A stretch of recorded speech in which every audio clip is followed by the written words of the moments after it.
Oh my God, you guys, buckle up because this is going to be a journey. A tragic, soul-crushing, why did I even bother journey through the absolute train wreck that is Wigan and Leigh College. Imagine, if you will, a place where hope goes to die, where dreams are crushed under the weight of incompetence, and where the phrase student support is just a cruel joke. Let me take you through this nightmare, one horrifying detail at a time. First, let us talk about the teachers. Oh, the teachers. If you're imagining dedicated professionals who actually care about your education, stop.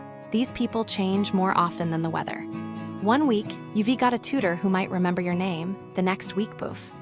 Gone. Replaced by some poor, confused agency worker who has no idea what you've already covered, where you're struggling, or even why they there. It's like playing educational roulette, except instead of winning, you just lose all your motivation. And don't even get me started on the assessors if they ever bother to show up at all. Then there's the supporter, should I say, the lack of it. If you have anxiety, ADHD, autism, or any kind of learning difficulty, prepare to be completely abandoned. They slap a support plan on your file, pat themselves on the back, and then never follow it. Oh, and if you dare to complain, congratulations! You get to meet the slimeballsome corporate drone whose only job is to protect the college's reputation, not help you. Because, of course, why would they care about students when they can just chase profit? And the bullying? Oh, it's not just from other students, no. The staff are in on it too. Mocking autistic students, shouting at kids who don't understand English, making fun of LGBTQ students because apparently, professionalism is optional at Wigan and Leigh College. And if you try to report it, good luck, they just gaslight you, tell you the problem, and then make your life even worse for daring to speak up. The facilities? Oh, honey. Imagine a building that looks like it hasn't seen a cleaning crew since the 90s. Leaky roofs, broken equipment, classrooms so hot you could fry an egg on your desk if the aircon even works, which it doesn't and the food. Dry, flavorless, and somehow still overpriced. You'll be spending a tenner a day just to avoid starvation, because obviously the college can be bothered to provide anything edible. And the communication? Non-existent. Emails ignored, phone calls hung up on, promises of callbacks that never happen. Need to change courses? Too bad. They trap you in a class you hate, then blame you for not showing up. Because of course their failures are your fault. So, my dear, suffering future students, let me leave you with this. Run far, far away from Wigan and Leigh College. Go to Bolton, Warrington, St. Helens, literally anywhere else. Because this place, it's not just bad, it's actively harmful. And you, my friend, deserve so much better. Now, tell me in the comment shave you survived this nightmare, or are you still trapped in its soul-sucking grasp? Let us commiserate together. You know, I was looking into scams near Wigan and Leigh College, like, for tourists who just come for a short time. And it's sad, you know. Like, businesses here, some of them are not so honest. So first, there was this souvenir shop near Wigan and Leigh College, right? They sell, like, cheap stuff but charge crazy prices to tourists who don't know better. Like a little keychain that costs maybe £1, they sell for 10. And they act all nice like, oh, this is special local thing, but no, it's just plastic. The tourists probably bought it, felt happy, then later realized they got tricked. And the shop, still there, probably doing the same thing to new people. Then there's this cafe not far from Wigan and Leigh College where they add extra charges to the bill. Like you order a coffee for £3, but when you get the bill suddenly it's £5. And if you don't check, you just pay. Tourists, especially if they're tired or in a hurry, might not notice. And the workers.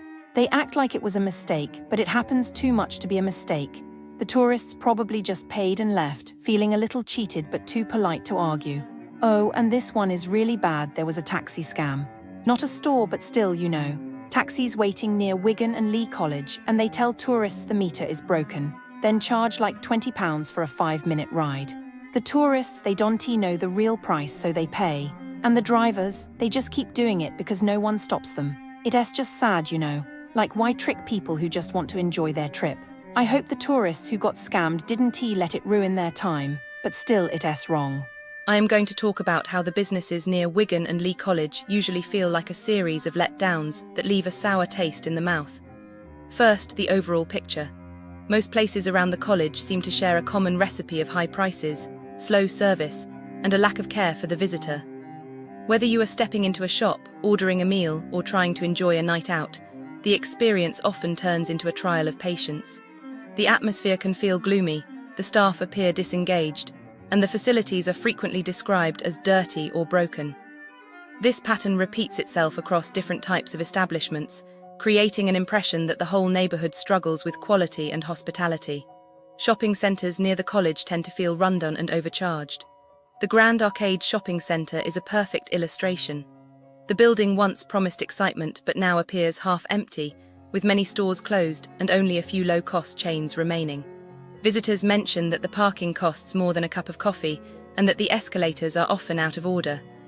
The restrooms are described as filthy, and a broken toilet roll holder once caused a visitor to slip and need stitches. Safety is a concern as well, with reports of security staff only challenging older shoppers while younger people pass through unchecked.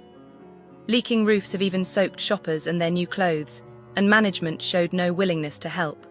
All of these details paint a picture of a shopping centre that has lost its shine and now feels more like a maze of frustration. Restaurants near the college frequently suffer from poor hygiene, bland food, and long wait times. Bengal curry pot exemplifies these problems.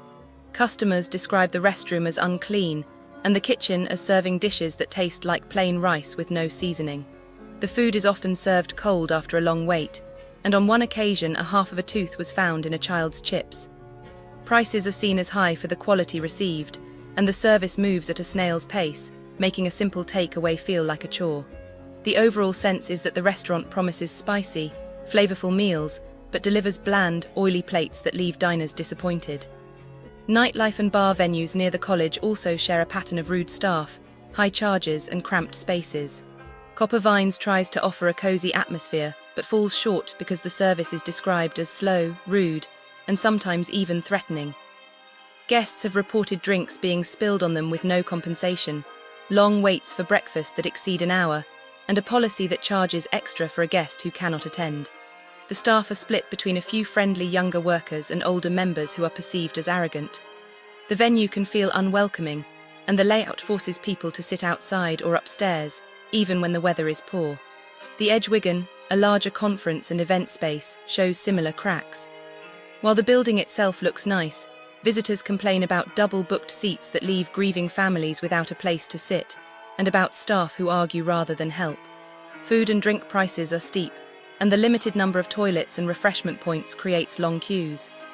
Parking is another headache, with uneven ground that dirties car interiors and a shortage of spaces for disabled guests. Even though some events are enjoyable, the overall experience is marred by poor organisation and inflated costs. The Hive presents a smaller but still noticeable issue.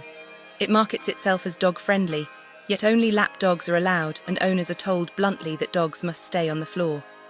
The vibe inside is friendly, but the unclear rules leave pet owners feeling unwelcome and irritated.